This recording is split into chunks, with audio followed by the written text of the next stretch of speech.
We never know where life will lead us or what may hinder us along the way. But while every day can feel like one big question mark, it doesn't have to. With the right insights, strategies, and solutions from Western and Southern Financial Group, together we can look ahead to leave the unknown behind.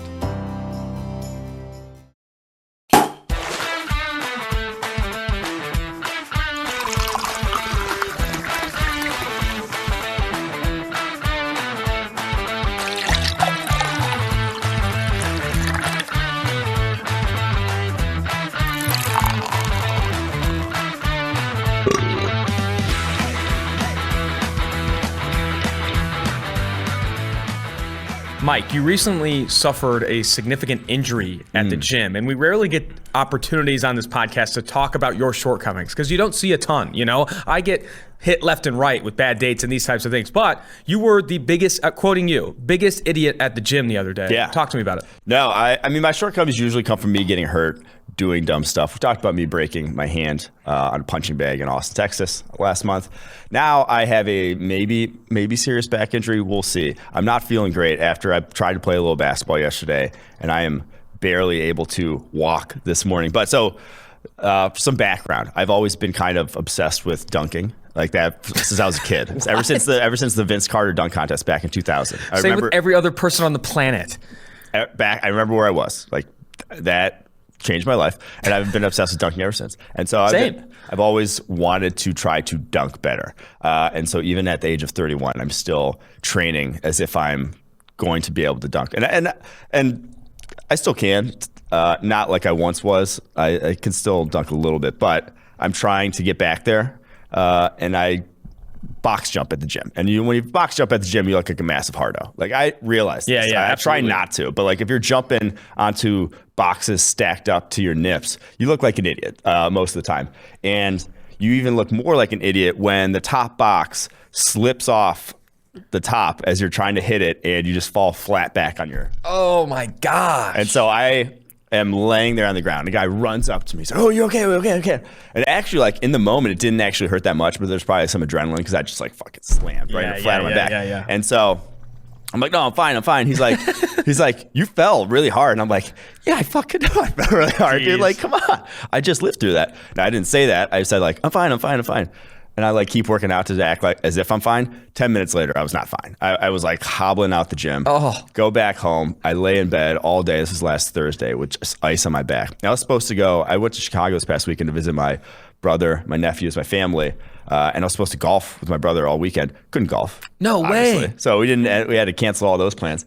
So dude, that's pretty salty awful about it, but I tried. Like I said, I tried to play a little basketball yesterday, and it's not good. So might have to be seeing a doctor here in the near future, but we'll see. Man, you hate to see that. You punched that thing the other time and could barely play drinking games, and then obviously now you hurt your back. That's kind of you're getting old. I think what I'm saying is you're getting old. It's not even that I'm getting old. That's just I've been injured a lot for someone who does not actually like play sports for a living. Like I have had. You're kind of an idiot, is what it is. Yes, exactly. I'd be interested to poll, all the female listeners we have on this podcast, which I'm sure is billions. How many? If you saw a man box jumping at the gym, are you attracted or not attracted? Is it an attractive decision or an unattractive decision? Because I think some would say, "Oh, that's pretty hot." It was a 54-inch box jump to give myself some credit here. I can get up to 60 when I really got it, but yeah. When your back's not freaking destroyed. Back's not destroyed, exactly. I've been doing these interviews, which if you've done an interview with us so far, freaking fantastic. I've done almost over 50, which is awesome, which has been a ton of fun talking to everyone who listens to 2-for-1 Drafts. Someone said a really good idea for us in the summer would be to go on a double date and then recap it on the podcast. I saw that, and we have to do it. That would be sensational. I'm gonna have to get back on Hinge. I haven't messaged a girl on Hinge since. God, it's been a minute. You're due. But maybe send I get box back jumping on photos. And just lead with that. Like, hey, me and my buddy, do you have any friends? Just double date for a double date. Yeah, I like it a lot. Like, honestly, we'll bring a mic. We'll get Quinn there. Oh yeah, we'll bring producer secretly Quinn on the record sides. it, or not even secretly. We're just like, hey, he's here with a big ass camera recording this. Is that cool? Yeah, we could pretend it's a show. Well, it is a show. Well, anyway, all right, we'll go from here. We're going to move on now to revisiting the 2019 and 2020 NFL draft classes. We did all of the 2018 NFL draft classes, all 32 teams for here. But because we're covering 2 draft classes, we're going to focus on the... And because You can't create a draft till 3 years out. You can't. You really can't. You're not allowed to. Don't do it. We're rule breakers here. Don't do it. But we're going to look at the 2019 and 2020 draft classes and highlight the best and worst from that. David Sofaro, you're getting called out. David Sofaro, producer David Sofaro. We need timestamps by team, fella.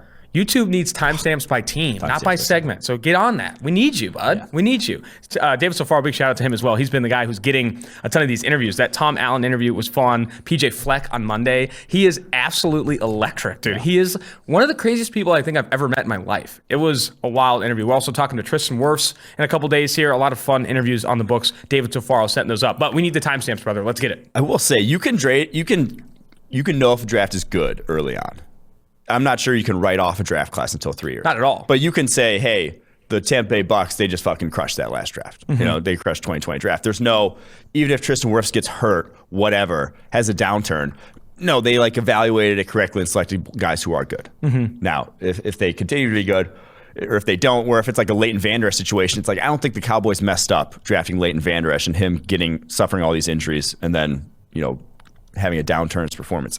They evaluate the talent correctly. It's just other ancillary factors happen. And that's kind of just that's why we say don't put all your eggs in one basket in the NFL draft, is because even a guy, you can evaluate everything. You can be perfect in your evaluation, and guys can still fail for reasons outside of your control. Absolutely.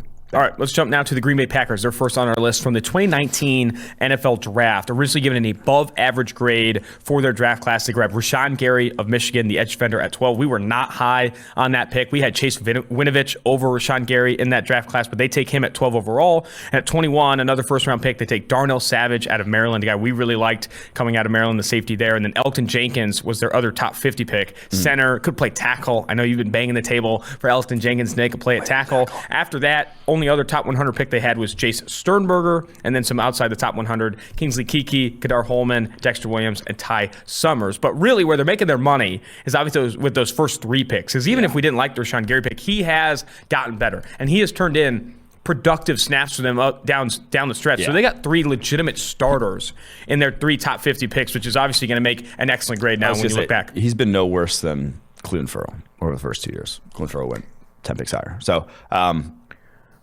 it's the 2 picks after that, though, that we love. I mean, Darnell Savage has been one of the better safeties in the NFL this past season. And then Elgton Jenkins up there for the best guard in the NFL. And honestly, I think he's going to play tackle this year. I think he's going to be a damn good tackle. That guy, loved him coming out. He was, where was he on our draft board? 26th on our draft board. Much higher than, I think he was the top interior offensive lineman on our draft board that season. Much higher than Garrett Bradbury on our list. Obviously, we'll get to the Cowboy or the Vikings draft when we get to the worst drafts in 2019. But yeah, Packers, this one and the Jair Alexander, the 2018, this has set kind of the foundation for them being back-to-back, kind of the turnaround that we've seen the last 2 years. Now, we haven't loved their last 2 drafts, but it remains to be seen. I'll also highlight Kingsley Keke's played well. Loved that pick when he went there, 5th rounder, defense tackle. Excited to see what he can do with more snaps here. Elgton Jenkins played over 1,000 snaps in each of his first 2 seasons in the NFL and cleared a 72.0 pass blocking grade in each of those seasons. His pass protection has been fantastic. Also some positional versatility there. Could play tackle this year. Yeah. He's awesome. Elgton Jenkins, man. What a pick for them. All right, moving off the Green Bay Packers and onto the San Francisco 49ers. We have them now as an excellent grade, but originally, pulling up the grade here, sorry. Take some time. It was originally above average. Yeah, originally above average. They grabbed Nick Bosa at number 2 overall, Deebo Samuel at number 36, Jalen Hurd out of Baylor at 67, the punter, Mitch Wisnowski out of Utah at 110. Drake Greenlaw has played well, pick at 148. And then after that, not a ton of high-end contributors. But Justin School, the offensive tackle out of Vanderbilt, has actually played for them as a depth piece. But still, Nick Bosa, Deebo Samuel, that's where they're making their money. I was going to say, this is, again, the first round, second round. You knock those. You get a Deebo Samuel and a Nick Bosa in every draft. You are the best team in the NFL. Good take. Good take. Obviously, quarterback position, whatever. But you have the best roster in the NFL. Because you think about that,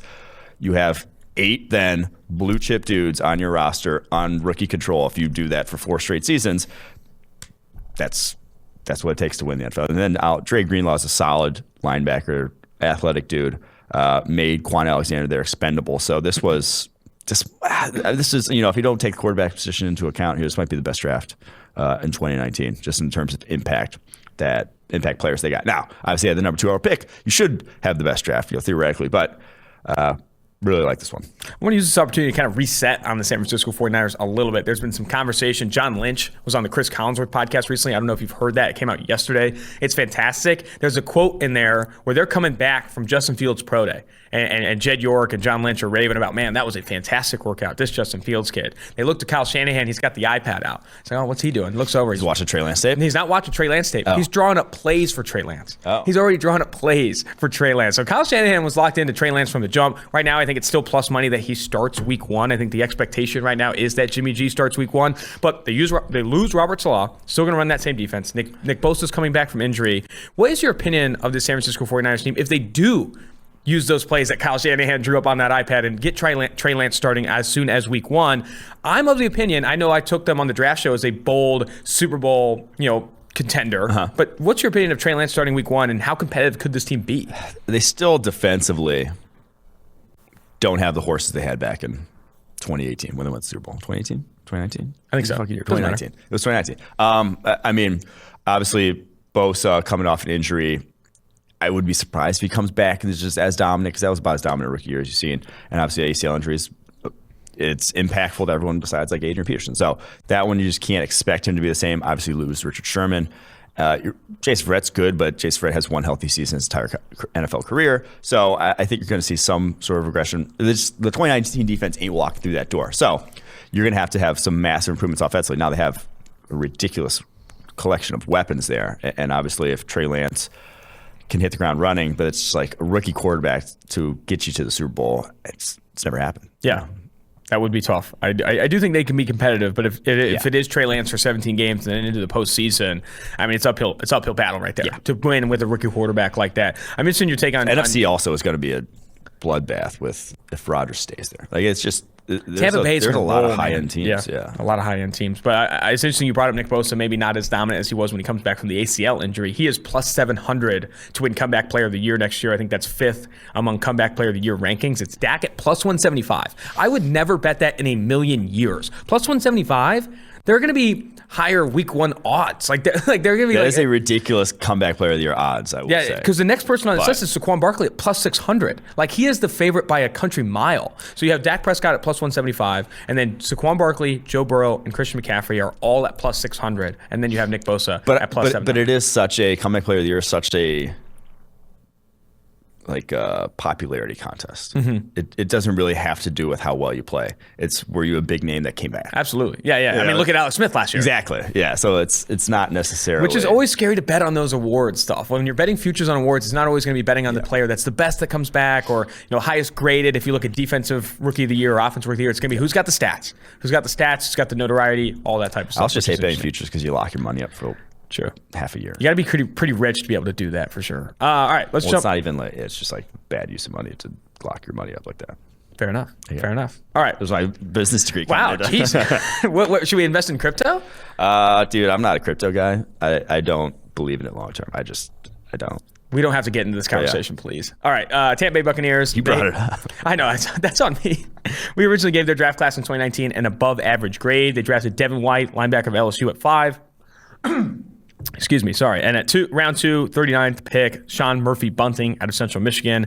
Round 3 at 94, Jamel Dean of Auburn. And then Mike Edwards, the safety, at 99. Those all defensive backs at 39, 94, 99. They grabbed Bunting, Dean, and Edwards. And even after that, they got kicker Matt Gay, Scotty Miller at 208. This was an excellent draft class in hindsight.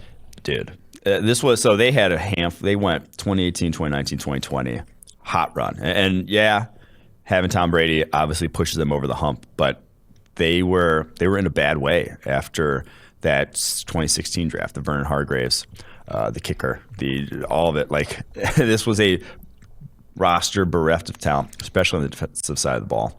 And they flipped the script, and it's because of these drafts, and that's how quickly things can change. It's not going to be 1 year, but it can be, if you have 3 straight drafts like the Bucs had, you can win a Super Bowl. And Sean Murphy-Bunting, Jamel Dean. Dean's the one that, in retrospect, I just wish I would have been higher on. So he goes 94th overall in that draft. That linebacker build. We had him 73rd.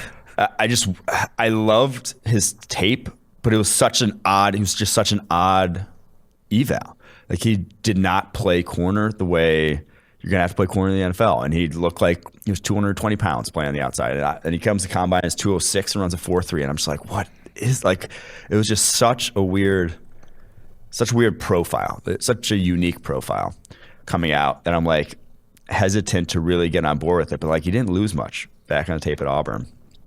Obviously comes to Tampa and could say the same shit. Like, he has, through 2 seasons now, he's got 18 pass breakups on only 958 coverage snaps. Like, he has been ball production, lockdown on the outside. Now he bites on double moves every now and then. Like, that's his MO. We all do. That's his MO. But he's a damn good corner to find in the 3rd round.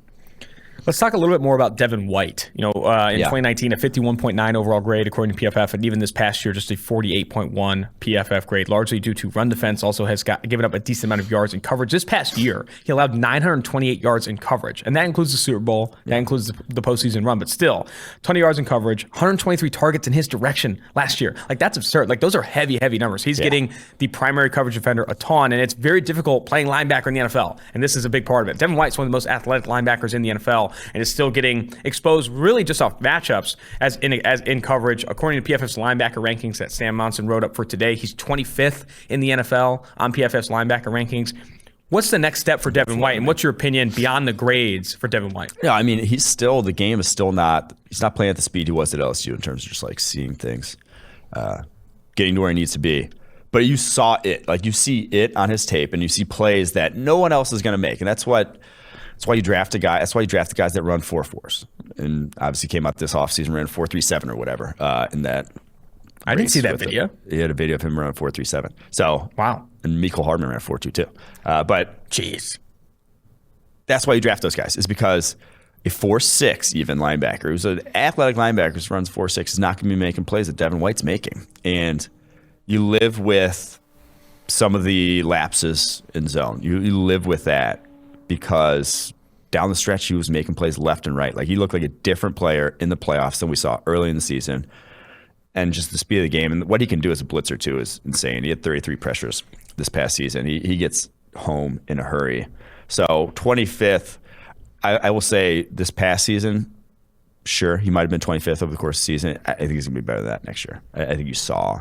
He's just too good to fail. Yeah, and I think when you see the flashes, and we talk a ton on this podcast about the flashes and seeing it, and you just got to see it. And I do think that there are opportunities to put him in a better position to succeed when you're put in a position to be targeted as often as he is. It's going to be very difficult to grade well in PFF system. If you get targeted at linebacker, regardless of who you are, 120 times in a season, the grades aren't going to be great. Like if you get targeted that many times, because it's just so difficult to limit that, especially when you're allowing so much in front of you. You're defending screens, you're defending swing passes, and these types of things. You're going to give up receptions, you're going to give up yards. But I do think that he does some rare things on tape, and I think that can't be understated. One more thing on the Bucs before we move forward.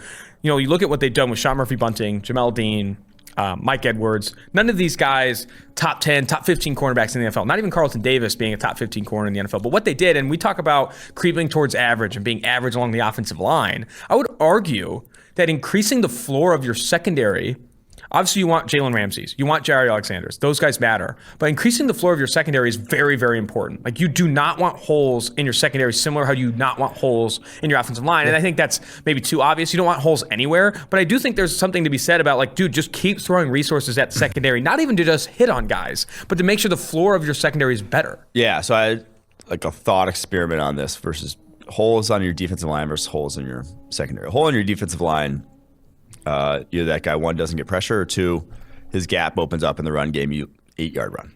A hole in your secondary, that guy gives up an 80-yard bomb. Like, you have a Sean hole in your Smith against the Saints a few years ago. Exactly. Like, you have a hole in your secondary, that guy's getting targeted more frequently than anyone. Like, he is getting picked on by the other team. He's getting plays drawn up to go after him specifically, and those plays go for 20-plus yards when you have a guy that's legit bad in your secondary. Is that Urban Meyer's saying, or Nick Saban's find the fish? Or there's a coach that we watched recently. I like that saying, but I don't know. It's find the fish in the secondary. And like his whole goal is like, who's bad in the secondary? That's who we're throwing at, and that's who we're targeting this entire game. That can be a linebacker. That can I can't remember which coach said it, but I was watching one of the coaching clinics on YouTube. And find the fish, I think, is what NFL teams do. And when you find the fish in the secondary, it's 20, 30, 40-yard gains, deep touchdowns. The fish along the defensive line is only giving up small amounts of runs. It's like the Ravens have figured this out. Like, I don't know if there's figuring it out. Like, the Patriots have, it's kind of been the Patriot way also.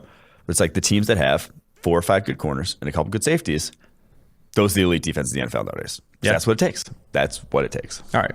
Tennessee Titans next on our list here. We gave this an excellent grade out of the gate, and it is still excellent. Jeffrey Simmons, the 19th overall pick in the 2019. This was like a PFF, just like everyone at PFF loved this draft. But yeah, Jeffrey Simmons, 19th overall pick, defensive tackle at Mississippi State, a guy that I think Ben Lindsay called in his defensive tackle rankings article one of the rising stars at the position in the NFL. And obviously, A.J. Brown at 51. You get an A.J. Brown in every draft class. Talk about being the best team in the NFL. That is a slam dunk at 51. Nate Davis, the froggy stanced Nate Davis coming out of Charlotte at 82. And even outside the top 100. So those are the 3 top 100 picks that season or that year.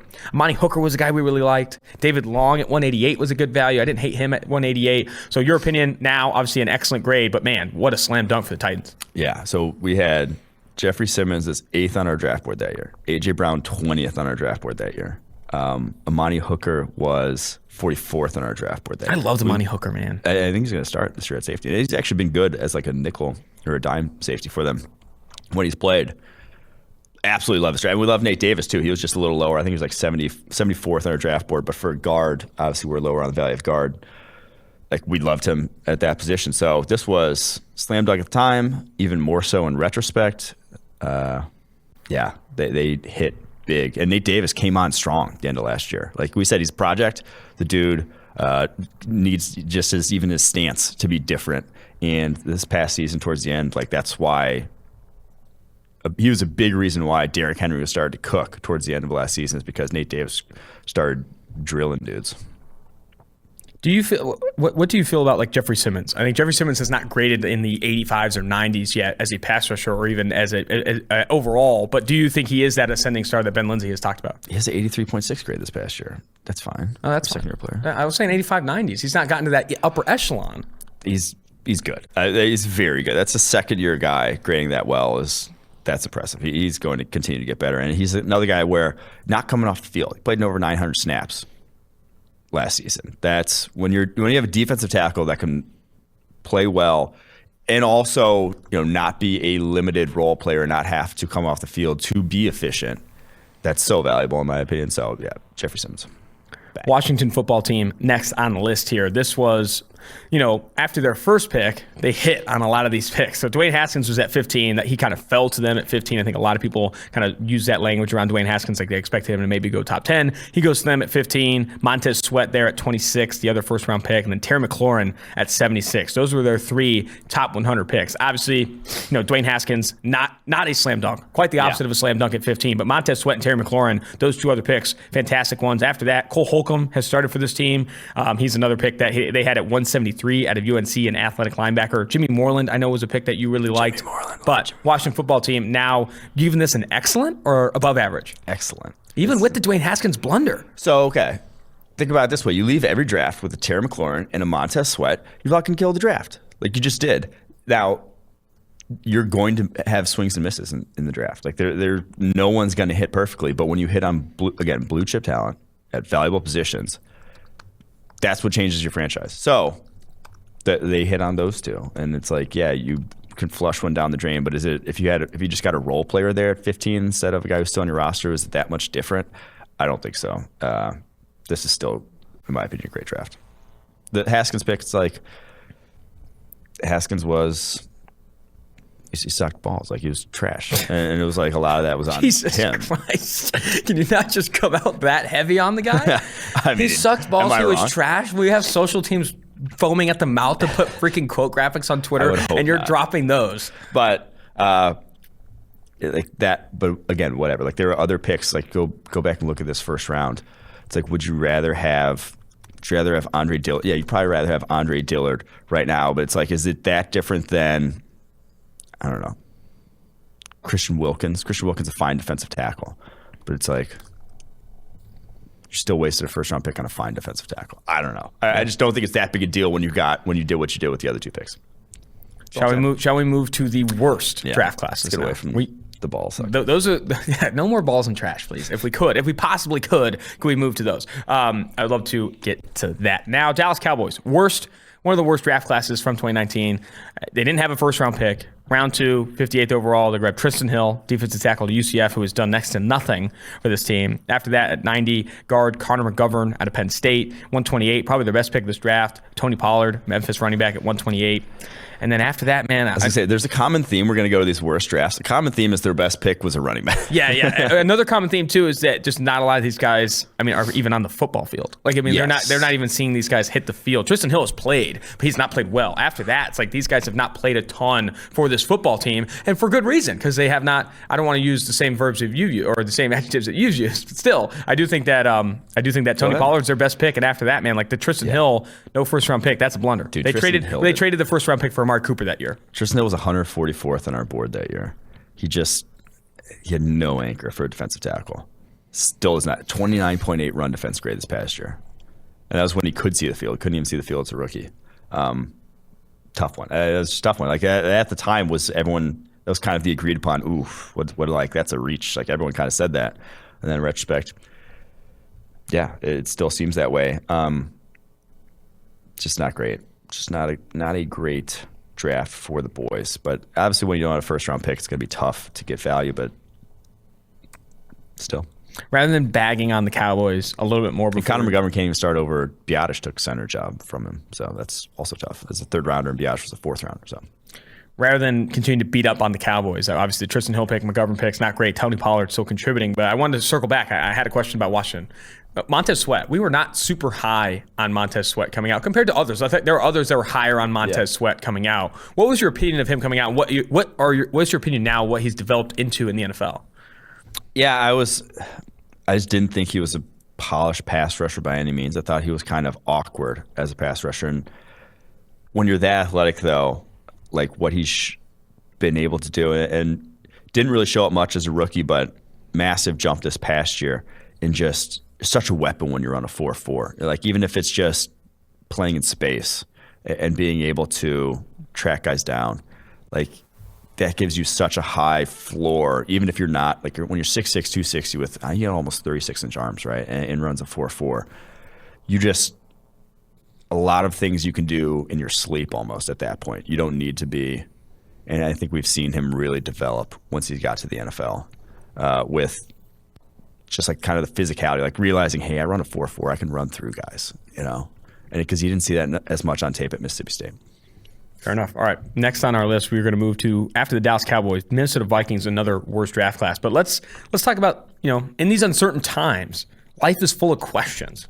Like, when should I start thinking about life insurance? But however difficult these questions may be, Western Southern can help you answer them. Backed by over 130 years of experience, together we can look ahead to leave the unknown behind. Western Southern Financial Group, life insurance, retirement, and investments. Also, the big sponsor of this helmet right here. Western Southern, big shout out. They're always here. We don't mention them a ton. Big shout out to Western Southern, a big sponsor here for the 2-for-1 Draft podcast. All right. So at trivia yesterday, I was talking with Mitch and Nick. Obviously, no one on the podcast listening knows them. Your friends. Our friends. And absolute studs. Both of them. Absolute studs. And I was like, I feel like I'm a good demo to be hawking life insurance. Like I'm actually at risk, like here with the way I live. Honestly, I've heard of a good place. Western Southern is a good place to get life insurance. And but I don't know how much they'll cover if you're doing wild box jumps and trying to dunk. I might be too out of there. I'm sure there's an interview process for getting life insurance. Don't mention that you still have admirations to dunk. I don't think that's going to help you a ton in this process at 31 years old. My weekend habits either. Don't mention those either at all. No substance abuse. All right, Minnesota Vikings. That's not what I was. What are you talking about? Minnesota Vikings, round 1, 18. Center, Garrett Bradbury of NC State. At 50, they grabbed tight end Irv Smith out of Alabama. 102, those are only 2 top 100 picks, only 2 top 50 picks in that draft class. At 102, they grabbed running back Alexander Madison out of Boise. I loved Alexander Madison, but he's just not going to see the field at all. I mean, he's going to see the field in bits with Dalvin Cook gets hurt or spelling him, but still, when you draft a player at 102 and he only plays 20, 30% of the snaps in ideal situations, that's going to be tough. After that, some other names that people have probably heard of: Drew Samia. Absolutely trounced at guard when given the opportunity. The Oklahoma guard, drafted at 114. Chris Boyd has seen some snaps, has not played well. Armon Watts out of Arkansas is, again, a guy that hasn't seen a ton of snaps. Again, he was drafted at 190. Let's not focus on the 8 picks they had in round 6 and round 7 combined. Their first 3 picks, or first 2 picks really, just not all that fantastic with Garrett Bradbury and tight end Irv Smith. Yeah, this was... The Bradbury pick was just it's what it was the killer of their offensive line past years. They brought him in thinking this solidifies it. This is gonna give Kirk the pass protection. Pass protection grade at 41.4 as a rookie, and then 38.8 this past year. Like he just doesn't have the size to hold up to powerful nose tackles. And he's in a division where there's some powerful nose tackles. A guy like Kenny Clark has been his nemesis the past 2 seasons. So not great. And then again, your best pick's probably the running back there. Like that's the guy who's shown the most, Alexander Mattison. And the Drew Samia one hurts too because that's a place 114. You can't find a lot of impact players at 114, but you should be able to find a guard. Like you can find a guard who can like at least start for you usually. And Samia is just not 17.0 pass blocking rate this past year. Not even been playable. The interior offensive line for the Minnesota Vikings, specifically in pass protection, has been bodied. Garrett Bradbury included, and as a rookie, he played over 1,000 snaps as a rookie, 41.4 pass blocking grade. This past season, over 1,000 snaps his sophomore campaign, 38.8 pass blocking grade. Getting beat up by better competition when head up on the nose. And again, some of that's the short arm, some of that's other things, but like his run blocking has improved. 60.7 PFF run blocking grade in 2019, and then a 69.3 run blocking grade in 2020. One of the best zone blocking centers in college football coming out of NC State. But the pass protection concerns at center are obviously going to be tough, man. Giving up that interior pressure as consistently as Bradbury has, got to make it very difficult for this to be obviously a worthwhile first-round pick. Minnesota Vikings, what's your take? It's an opportunity to talk about their strategy overall and just getting as many picks as possible. We've talked a lot. Well, they get like about a lot of 6th and 7th that's what I'm saying. rounders. Like they get a ton of picks. Like we got to keep swinging the bat, but they get like 8 day 3 picks, like 9 day 3 picks, and then hope those guys pan out, when rarely the hit rate on those guys is just so low. Like, what are you looking for when you are investing so much or trading back so much that you are picking up those day 3 picks? I think they're sort of the reason they employed the strategy is because their cap situation was such that they just needed bodies. Like, they're straight, we're going to have to cut a lot, or not cut, like let a lot of guys who are expensive walk, or just like a lot of players walk, and they just needed to fill out a roster, basically. So that's why I think they employed the strategy of late. Talk about a free fall for this next draft class. The Philadelphia Eagles. My goodness. We had an above average grade here. We loved Andre Dillard, Washington State offensive tackle, picked at 22. A guy who had a ton of pass blocking reps, a ton of true pass sets, had played well on those in Washington State's offense. Has not lived up to the billing, at least of a first round pick so far. He got hurt this past year. Like, that one's a TBD. Obviously, didn't hit the ground running as a rookie, but not a lot of tackles do. So that one. Jury's still out, you're saying? Yes. Are you going to say the same about J.J. Arcega-Whiteside? Of course I will. My goodness. So at 53, they grabbed running back Miles Sanders, probably their best pick, at least the highest end contributor. And then after that, at 57, so they had the 22nd, 53rd, and 57th overall pick. Yeah. 3 top 60 picks, and came away with Andre Dillard, Miles Sanders, and J.J. Arcega-Whiteside. At the time, all guys that PFF liked. Running back was probably higher than where we would have taken Miles Sanders, but still, guys we liked. Miles Sanders, former 5-star out of Penn State, backup to Saquon Barkley. Only reason he didn't see more production. Good pass catcher, these different things, but still, Dillard, Sanders, Arcega-Whiteside with 3 top 60 picks. They're looking back on this draft and saying, man, what the is going on? We did not hit here. That's an accurate assessment of looking back on it, because Miles Sanders, again, your best pick's running back. That's your Terry McLaurin on the board. It goes off at 76, and then you get Arcega-Whiteside at 57. Who we would have picked there. Yeah, I know. I'm saying others would have too. Eagles would have picked. No, DK Metcalf is who we would have picked there. He was still on the board. He was our number 1 receiver that year. Yeah. So that one's the one I cannot fathom how he can't see the field there. I don't know. I don't know what the hell's going on. We need to talk to. I interviewed all 3 of these guys. Solomon Thomas to put us in touch with JJ. I think I talked to Dillard, Sanders, and Arcega-Whiteside before this draft. Came away impressed with their interviews. I think Sanders is an interesting player. I think his confidence was awesome. That was what stood out with Sanders, and I think you see that with his play. I got no issues with Sanders, but it's the other two. That have been just nothing. Brutal to see. So you would have gone DK Metcalf over Arcega-Whiteside. I think a lot of Eagles fans would say the same. I think they hear J-Jaw and they get really, really upset about that pick. DK was 17th on our board that year. So still doesn't make sense why he fell. All right, now to the New England Patriots. At the time, gave this an above average grade, even despite not loving the N'Keal Harry pick. We were not as high on N'Keal Harry, the Arizona State wide receiver, as others were. He's drafted 61st on the PFF draft board. 61st on the PFF draft board. He's drafted at 32nd. After that, they grabbed Joejuan Williams, that big monster defensive back out of Vanderbilt. Chase Winovich at 77 out of Michigan. Damian Harris at 87. And then right outside the top 100, Leonard at 101, depth offensive lineman Yadni Kajust. We love the Yeldy Froholt pick at 118, but I don't think he's even playing for this team anymore. Jarrett Stidham has obviously played for them a little bit. He was drafted at 133, but focusing on those top 4, top 5 picks, again, did not come away with any Terry McLaurins, any DK Metcalfs in this class. Yeah, I mean, Jawan Williams played 257 snaps through 2 years.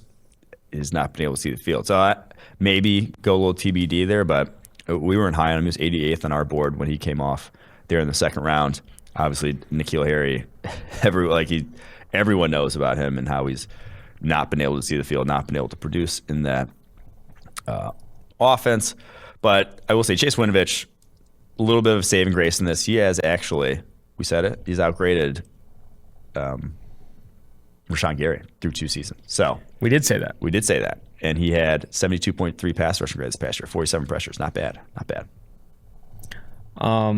Moving now to the Cleveland Browns. This is another draft class that we are not going to come away with too high on here, but we liked at the time. Like Greedy Williams. Well, we liked Greedy Williams at the time. Yeah, we liked the Greedy Williams pick. They didn't have a first-round pick. They traded that away for Odell Beckham Jr. prior to this draft. And then Greedy Williams at 46, the LSU corner, that probably TBD too. Like he has not played a lot due to injury as well. Tore his Achilles, right? Or no, he didn't have his shoulder injury, I think. Sione Takitaki, the BYU linebacker that still, I think to this day, has one of the more interesting backgrounds. He's that guy who was kicked off the team, then came back for grades, and then took a mission trip. Like he did a lot of things at BYU before coming back. I think he was originally committed to Utah. Handful of interesting background pieces. Go check out the 2019 draft guide that we did for PFF.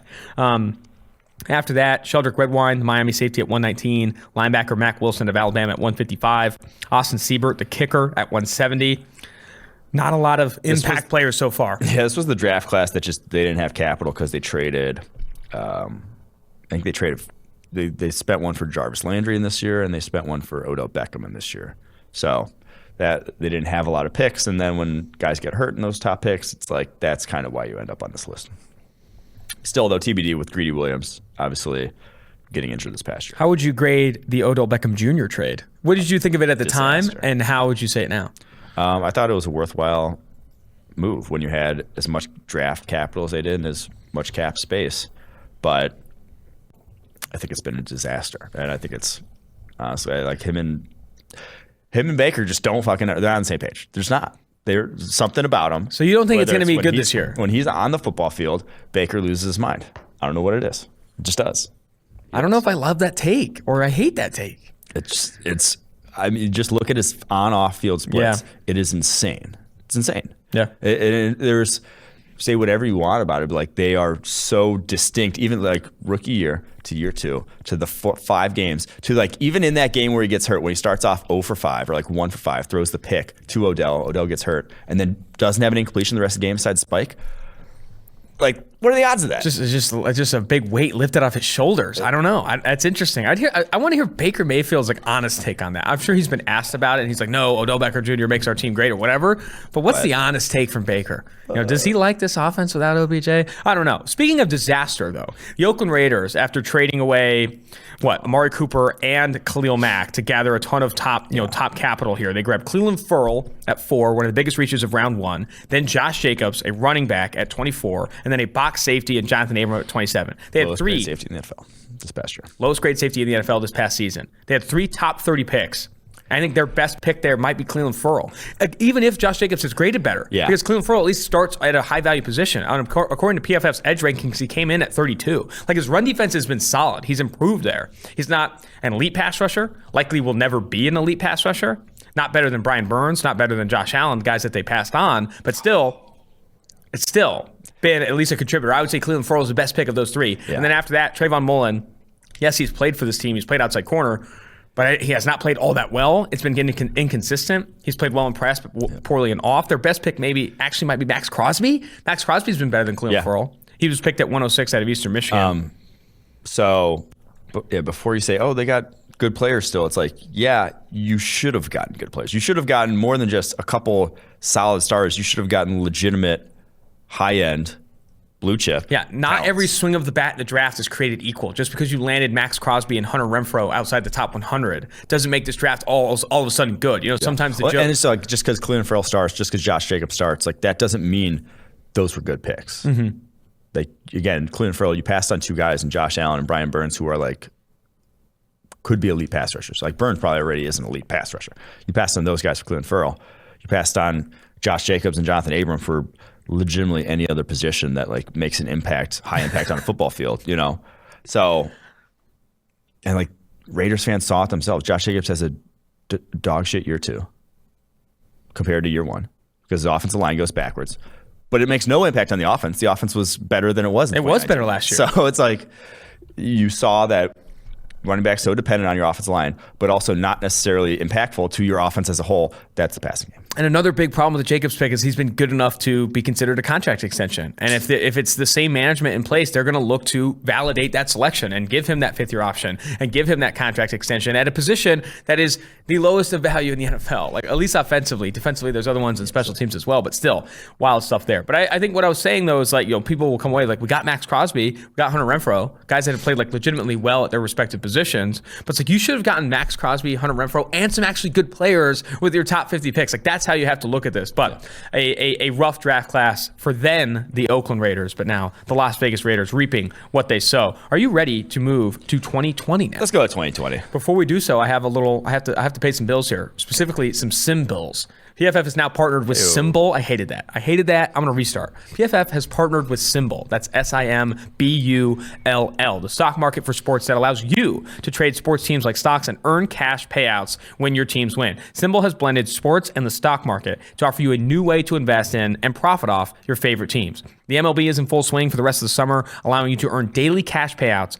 And NFL free agency is still going on. So whoever lands a top of the market player will be sure to see their team's stock rise. Use promo code PFF and deposit $10 at symbol.app/PFF to earn a free PFF annual subscription. That's promo code PFF with a $10 deposit at symbol.app/PFF to earn a free annual subscription. PFF partners with Symbol. And we are on to... We're about to see Wave 2 of free agency coming up, June 1. Cuts Wave coming. 2. Are we ready for Wave 2? Hopefully it's better than COVID Wave 2. Can't be worse. Whoa. Why you gotta bring that up? Why you gotta bring COVID? Can you knock on wood or something? This is just ridiculous. COVID, we don't want to talk about that. All right. The Tampa Bay Buccaneers is where we're going to start. So this is when in 2020 and in 2021, we pivoted from the excellent and above averages to actual letter grades, which I think was a great decision. I think it was a great decision. Yeah. I mean, so I think we explained why we went to excellent. On the Monday episode. Trash, just absolute. Like looking back, I'm just like this, like calling it just above average to the move to average. It stinks because everyone and their mother knows what an A means to them. Everyone knows what a D means. Everyone knows what a C like that. There is a track record throughout history of what those mean. No one fucking knows. I mean, people know what above average is, but we improved here at PFF. Yeah. We improved. I'm just saying. We're here. The decision to go there in the first place was dumb. Stop. I'm just gonna say it was dumb. Why you gotta call out people like that? Why you gotta call people out like that?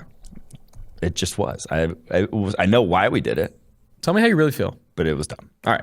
Moving to the Tampa Bay Buccaneers here. Moving to the Tampa Bay Buccaneers. We gave this an A- at the time. Now giving this an A+. Tristan Wirfs slam dunk season. Tristan Wirfs should have been Offensive Rookie of the Year last year. Also going to be on this podcast in a couple days. I think on the Monday or Wednesday episode next week, if not the following Monday. Mm-hmm. But Tristan Wirfs, pick 13. They traded up for him one spot to make sure they got Tristan Wirfs. After that, Antoine Winfield Jr. out of Minnesota. Do I even need to read the rest of the other picks? Because you get a Tristan Wirfs and an Antoine Winfield Jr. with your top two picks, 13 and 45 respectively. Yeah. That is a home run. Fun fact, Wirfs and Winfield were higher on the PFF draft board than when they went to the Bucs. So they were picking off the PFF draft guide. Yeah, there you go. They had to have been picking off the PFF draft guide. What I just got done talking to PJ Fleck, and that interview, by the way, I've said it before, but it's going to be freaking insane. What he said to me that when he got to Minnesota, he had to look the roster up and down and identify the best athletes and put them in a position to succeed. He said, I almost moved Tyler Johnson to safety.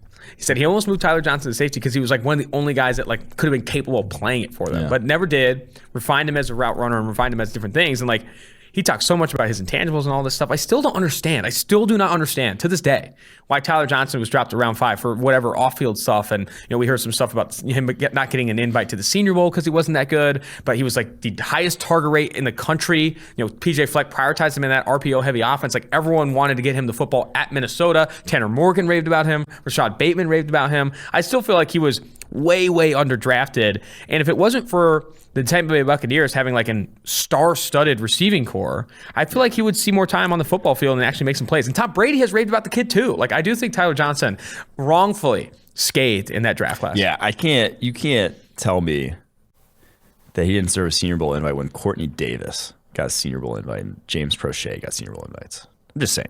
He was better than those players. He was the highest graded receiver in the country. Yeah. So he's still obviously an option. He had some splashy plays down the stretch, and obviously he's going to have a difficult time seeing the field with the receivers they have there in Tampa. So it's the first 2 picks, though.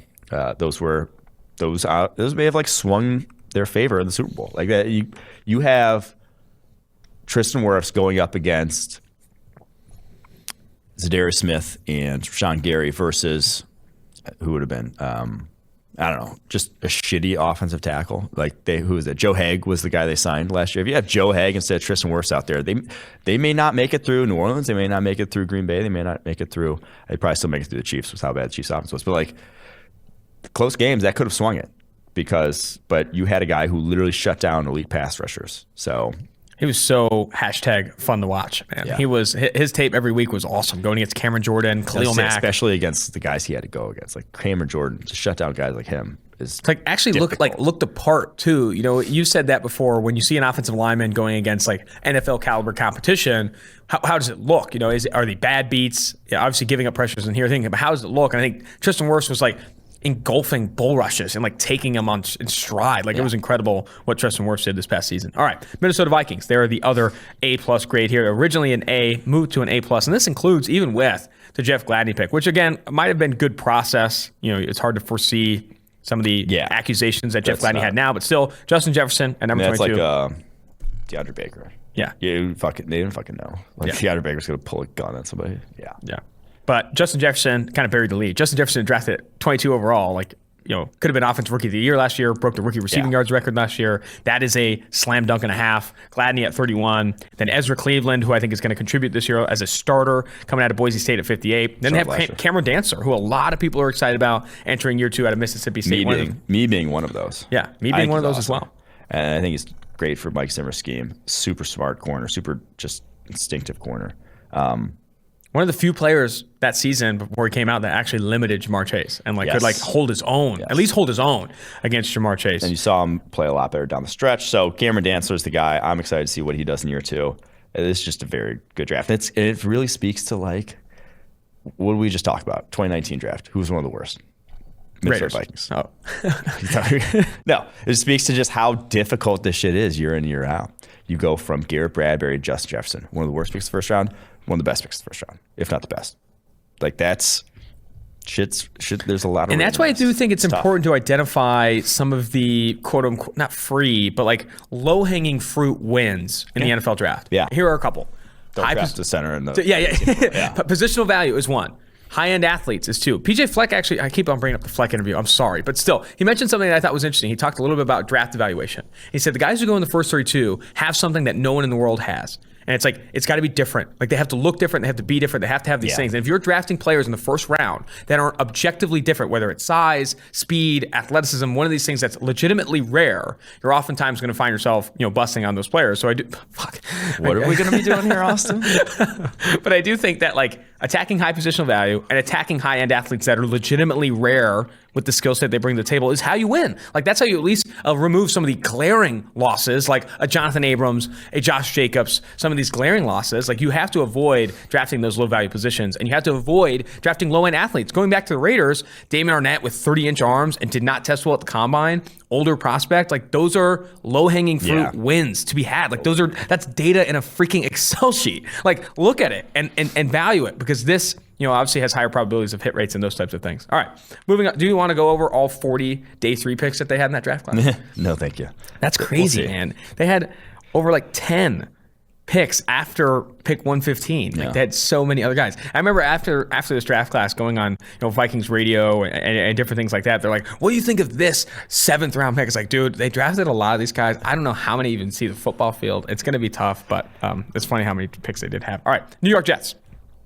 We were lower, markedly lower on Mekhi Becton compared to the consensus, but still he has developed into a legitimate starter. And there were some reps on his tape where you saw him get beat down. I think even Cleveland Ferrell beat him a handful of times this past season, but still way better than maybe even I expected or you expected coming out of Louisville. He was the 11th overall pick. Denzel Mims, a lot of excitement around him, had a really, really good Senior Bowl, moved up our draft board because of it. I know Sam Monson is big on Denzel Mims. He enters year 2 with a legitimate quarterback and a legitimate coaching staff. I don't think that gets brought up enough. People are like, Zach Wilson, what's he going to do in year 1? It's like, well, they also have a coach that might be actually competent on the sidelines. After that, Ashton Davis was a pick we liked, and so forth. But those were their 3 top 70 picks. Jabari Zuniga out of Florida was another top 100 pick. And then Bryce Hall, a starter, they pick at 158 in this draft class. Yeah. I'm excited to see what Mims does with Zach Wilson. He was back, shoulders, adjustments at the catch point was kind of his bread and butter at Baylor.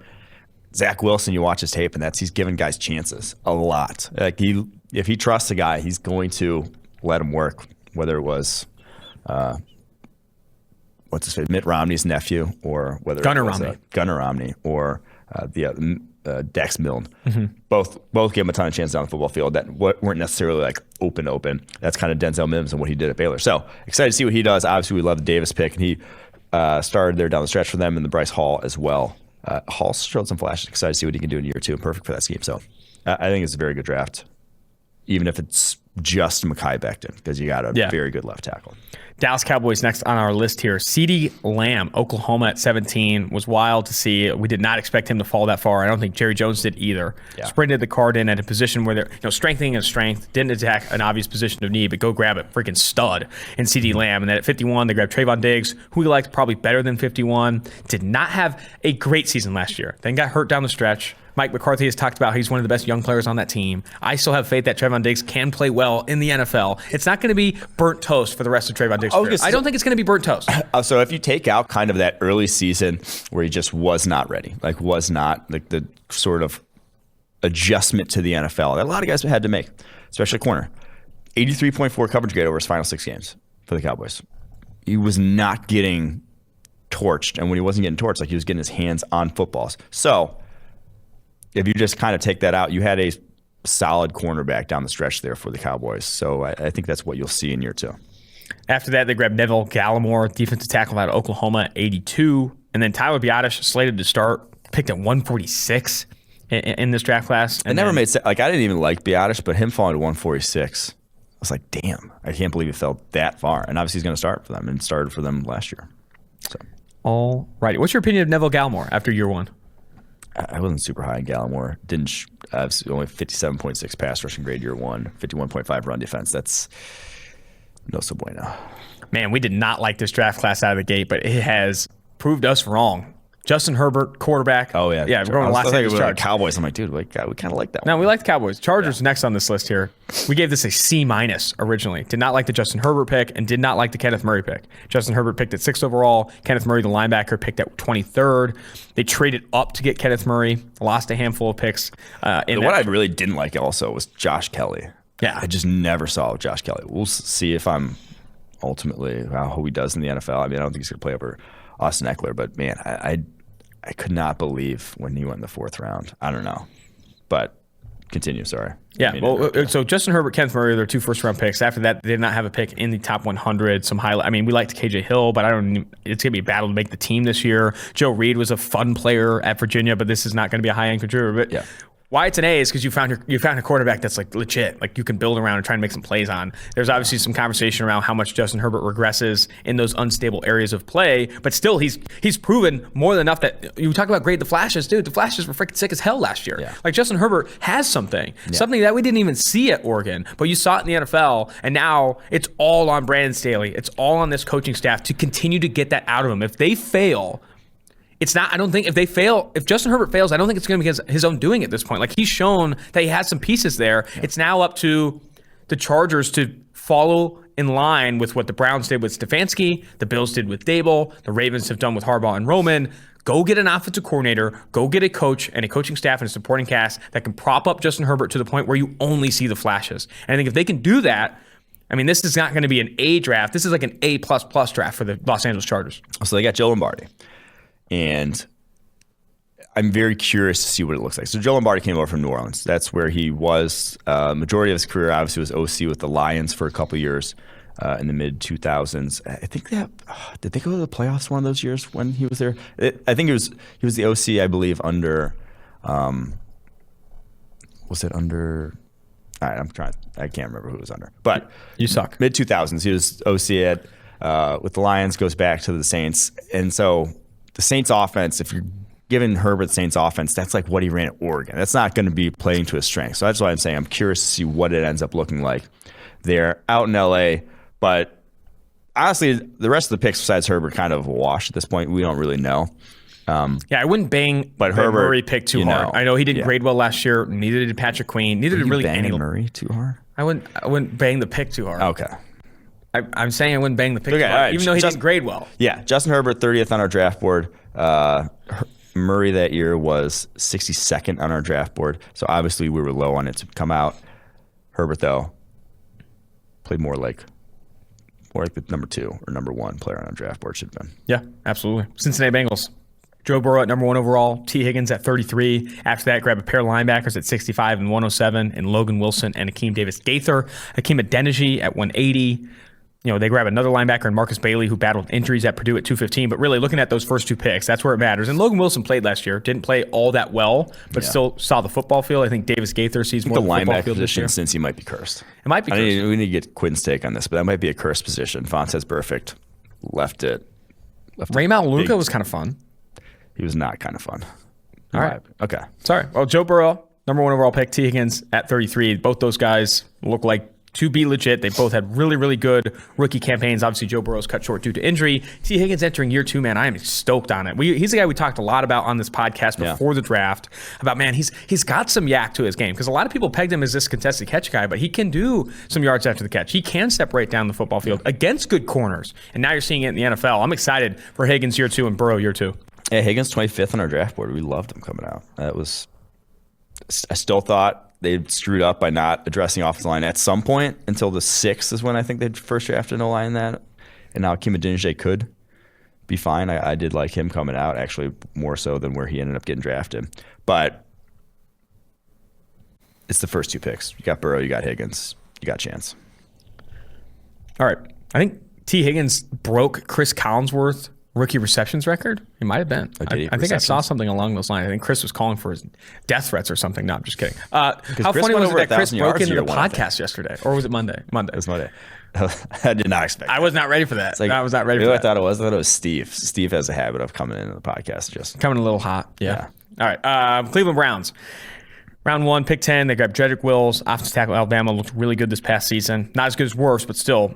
I mean, I think Wirfs just kind of overshadowed how well Wills played this past year. And then Grant Delpit at 44, still TBD on how good he'll be. Obviously lost that season due to injury. I'm excited for Jordan Elliott in year 2. He was really high on PFF's draft board. He falls to them at 88. Those are those 3 picks where you're like looking at those 3 to really contribute in year 2. And then Harrison Bryant, I think they got at least something at tight end. He is one of the few tight ends in that class that I think can get open on his own. And I didn't think there was a lot, but I think Harrison Bryant's one of them. And he actually looked most encouraging thing to me was he did not look like a liability as a run blocker. Obviously, in that Browns offense, you're going to have to inline block if you're one of the 2 tight ends.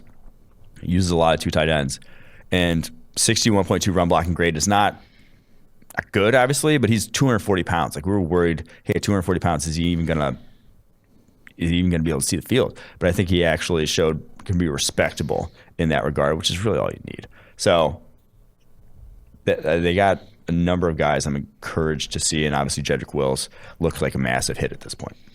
Last high-end draft class here, and then we'll get to the bad ones from 2020, at least for now. Obviously, the jury is still out on the 2020 draft class. Yeah, we'll go quick on those low end. We don't want to bang them. Yeah.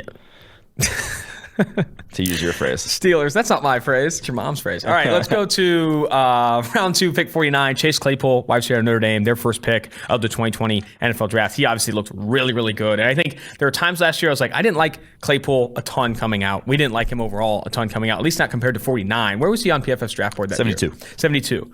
And there was a couple times like, oh, his production's been good, a couple of contested catches, I get it. But then there was a handful of games where I went back and you saw him like legitimately separating on the outside. And it's like, oh man, we missed something maybe because this guy was legit. Yeah. After that, they didn't have another top 100 pick, but still at 102, Alex Highsmith. We really liked Alex Highsmith. I'm not sure where he was on the draft board. I remember liking him maybe more than others did. But Alex Highsmith coming out of Charlotte at 102. Booger McFarland Jr., Maryland running back at 124. Kevin Dotson slated to start here. He was picked at 135. Some good picks outside the top 100 as well. Yeah, Dotson's been very good for them.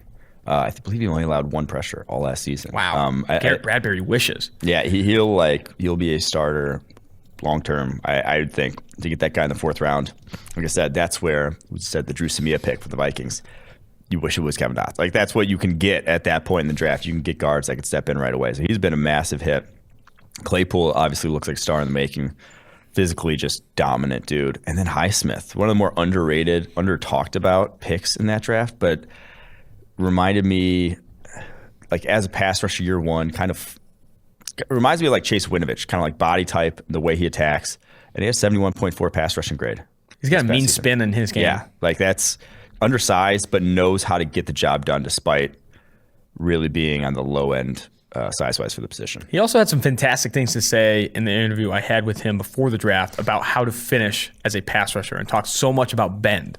You know, he said, you can get pressure with explosiveness, you can get pressure with hand technique and that type of stuff, but you do not get sacks, you do not finish plays unless you can turn the corner and bend. And I think you see that on his tape. The spin moves are also pretty cool, but I'm interested to see how much better he gets. Like, I don't know how big his ceiling is or how high his ceiling is. Like, how much better does Alex Highsmith get in the NFL? Because I think he could be this type of player consistently. I'm not sure how much better he gets, but I'm interested. I'm interested to see how now he's going to be a starter, so I'm interested to see how he plays. Finishing with bend sounds like Peyronie's disease, in my opinion.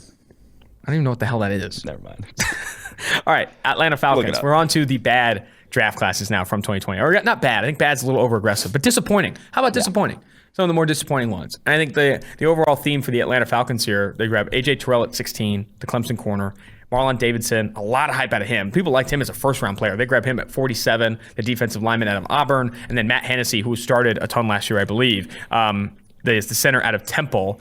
I think all three of those guys, and Michael Walker was a highlight. He graded well this past year, but all three of those first 3 picks just weren't ready. Like, were any of those guys ready to be legitimate contributors in year one? Well, I thought Davidson could, but then obviously injuries, COVID, whatever. He got really zapped by that. But Terrell, yeah, I mean, I think if you just watched the national championship game, you kind of knew. It's like, hey, this guy is athletic, has the length, has kind of the profile, but he got torched against NFL physicality. Like Jamar Chase ate his lunch. So comes to the NFL.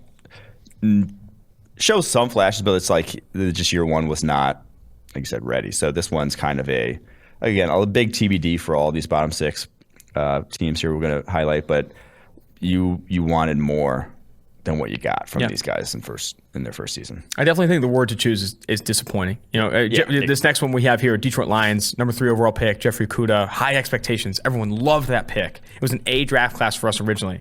Just did not meet expectations in year one and was thrown into the fire. The frying pan and the fire. I don't know that expression completely, but I know he was burnt last year. That's the only thing I do know. So Okudah, a disappointing start to his campaign. DeAndre Swift, low value position at 35.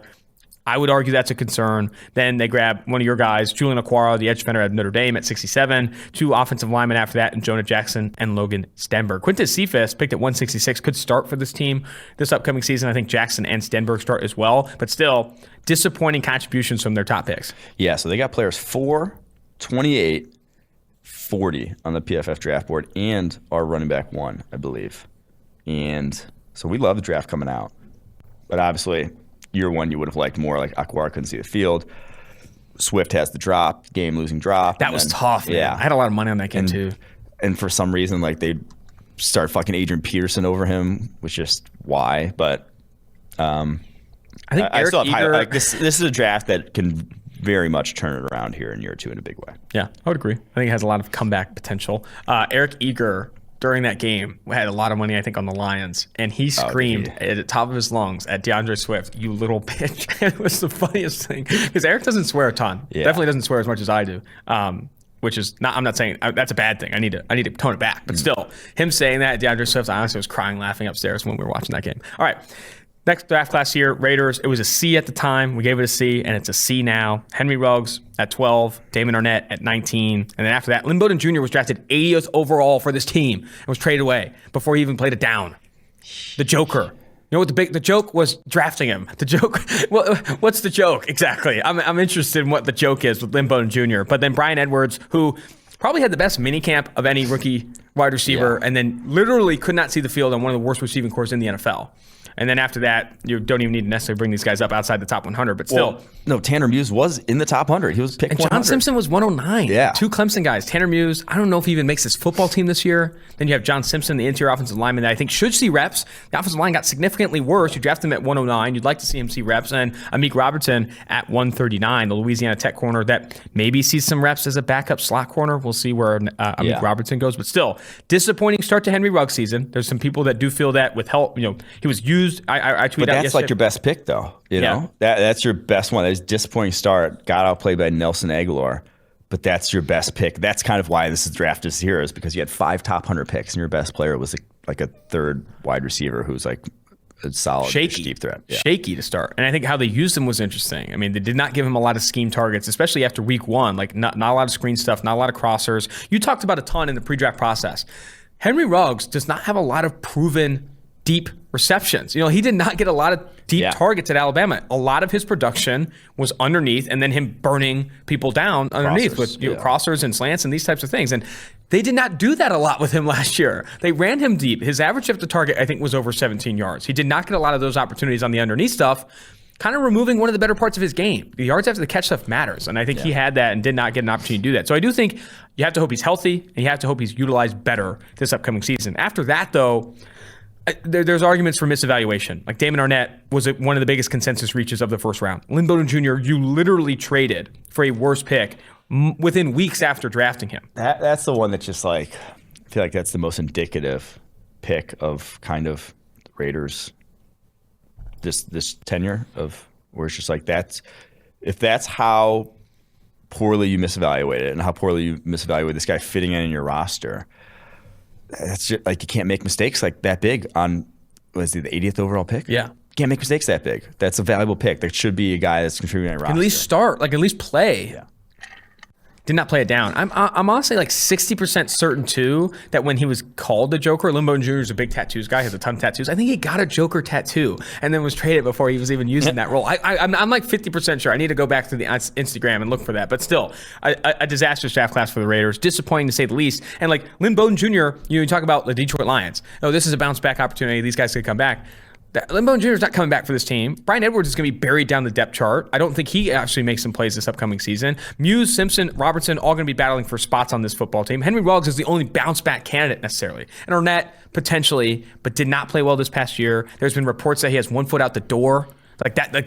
We're not sure what's going on with the Las Vegas Raiders draft class. All right, moving to the Seattle Seahawks. All righty. I said we just said we were not going to bag too hard. It's tough, man. Though when you look, you went in. But the Raiders is different than the Lions and the Falcons. I don't think there were glaringly bad processes with the Falcons and Lions. They just their players did not play well out of the gate. They still are on their football team though. They didn't cut any of them or trade any of them. Yeah. With the Raiders, it's a different story. There's a lot of conversation about process with the Raiders draft class. All right, Seattle Seahawks.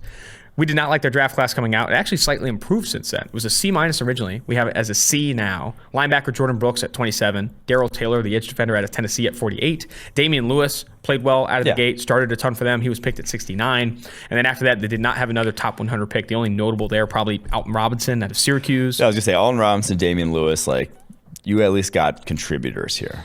That's why you bump up the grade a little bit, but man, draft a backup linebacker with what they needed, and obviously we don't call the draft a short-term decision, but it's when does he play? And obviously they do play a good amount of base, which shouldn't. Today's NFL are old school base. Base right now is nickel for every other team in the NFL except for the Seahawks. But yeah, that pick, I just don't know when he sees the field with Bobby Wagner there. I don't know. I don't know. It's tough. Bobby Wagner, according to PFF's linebacker rankings that came out on PFF.com today, is the number 1 linebacker in the NFL, according to Sam Monson. All right, Houston Texans next on our list. Ross Blacklock, they did not have a first-round pick here. They grabbed Ross Blacklock at 40. We were not as high on Blacklock as others were. I remember late in the process, some of the bigger NFL draft analysts were hyping up Blacklock, loved his athleticism, these different things. But he's drafted at 40. Then you grab Jonathan Grenard out of Florida at 90. And then at 126, Charlie Heck, who, man, that Senior Bowl tape, I remember watching it with Owen Reese. Big shout out to Owen Reese, who goes down to the Senior Bowl. I think he's an offensive line coach for Wisconsin Whitewater. Yes. And he would look at Heck and be like, what the hell is going on? What the heck is going on, maybe? But his sets were interesting, for lack of a better word, or maybe lack of a more condescending word. But still, Heck at 126. John Reed might be their best pick here. I don't know. This is a tough one here. This is a tough one for the Texans. Yeah, so they didn't have a lot of capital, and they did not hit on the ones they had. They might not have a starter from this draft. That's tough. Like, I don't know if any of these guys are like legitimately going to be starters. All right, we saved the best for last. Tennessee Titans go from a C+ originally to a C-. They draft Isaiah Wilson at number 29, the biggest consensus reach of the first round, according to the Athletics consensus board, and also a complete and utter bust for off-the-field concerns. Who's dancing topless in a parking lot, which is what you hate to see. Topless? Do we call when guys, is it topless or shirtless? I feel like when guys can't be topless? It's more of a... Is it? Or maybe not. I don't know.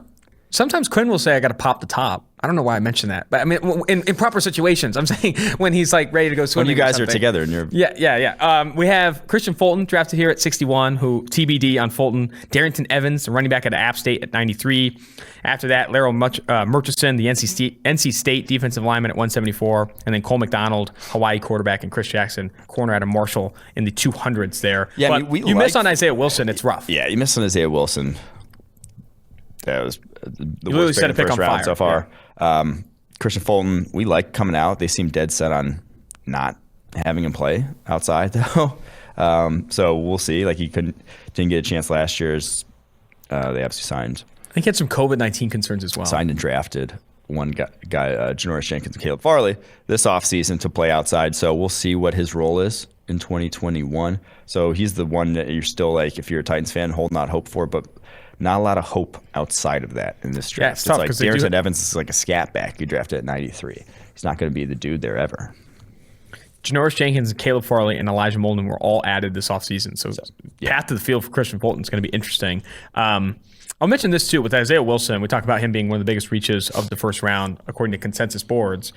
I don't think it was for the reasons people saw, though. Like, he was a reach because people didn't like his film and didn't think outside of being a monster in terms of size, film wasn't there. The athleticism potential wasn't there. I don't think people didn't like him as a prospect on the field. That's why he was a reach. And the fact that he busted off the field is still wild to see. Wild to see. Cool, man. Well, that's going to do it. I think this was a really fun podcast. I had a lot of fun with this. 2020, 2019 NFL drafts. Obviously, the jury is still out on both these draft classes. TBDs. A lot of TBDs. 3 years later. Except for the Raiders. No, I'm just kidding. But some interesting conversation for sure. Moving forward, we got a mailbag coming up. Wanted to shout out the mailbag. Yes. We got a big mailbag coming up. Would love to get your questions on Apple Podcasts. Go to Apple Podcasts. Leave a 5-star review. Drop your question in there. We want to do a mailbag, I think today or tomorrow or Friday. So get those questions in. We might send out a tweet as well if we don't have enough. Wouldn't be a bad idea to get some tweet ones, get some stuff there going back. I don't know. We'll see. But mailbag opportunity coming up. And we also have the Tristan Wirfs interview that's on its way. PJ Fleck interview on its way. A lot of cool stuff. Really excited about where 2-for-1 Drafts is heading this summer. A ton of fun things. Until next time, Austin Gayle, Mike Quinn, David Sofaro, Mike Renner, 2-for-1 Drafts.